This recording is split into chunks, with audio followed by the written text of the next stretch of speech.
প্রিয় দর্শক মণ্ডলী, বাড়ি এক লতির জমিতে দেখেন লতি কাটতেছি আমরা। কি পরিমাণ লতি হয় আর কিভাবে লাগাইতে হয় সে বিষয়ে আমরা কিছু আলোচনা করব।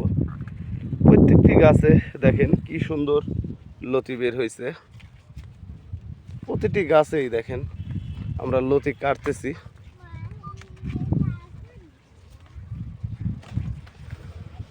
যে গাছটা দেখেন লতি কাটতেছে, তিনটা লতি অটোমেটিকলি তিনটাই কাটা যাবে।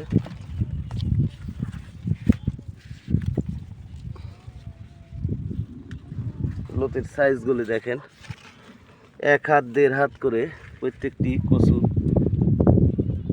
লতি হয়ে গেছে।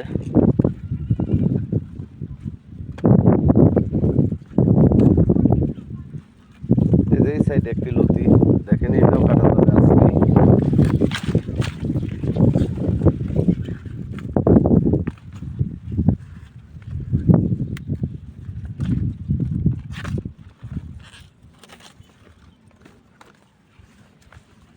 এটা লাগানোর নিয়ম হচ্ছে লাইনে 1 হাত পরপর আর এক লাইন থেকে আর এক লাইন 1.5 হাত পরপর এই লতি কচু লাগানোর নিয়ম।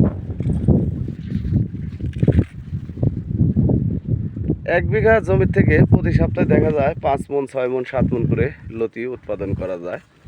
আর এটা লাগানোর নিয়ম হচ্ছে লাইনে 1 হাত আর এক লাইনে 1.5 হাত, এভাবে যদি লতি কচু চাষ করা যায়। আর আপনারা লাগানোর সময় বিশেষ করে সুতা টেনে বেঁধে করে লাগাবেন, তাহলে আপনাদের জন্য সুবিধা হবে লতি ওঠানোর জন্য। যেমন আমরা এই যে লাইন করেছি দেখেন, প্রত্যেকটি লাইনে লাইনে হেঁটে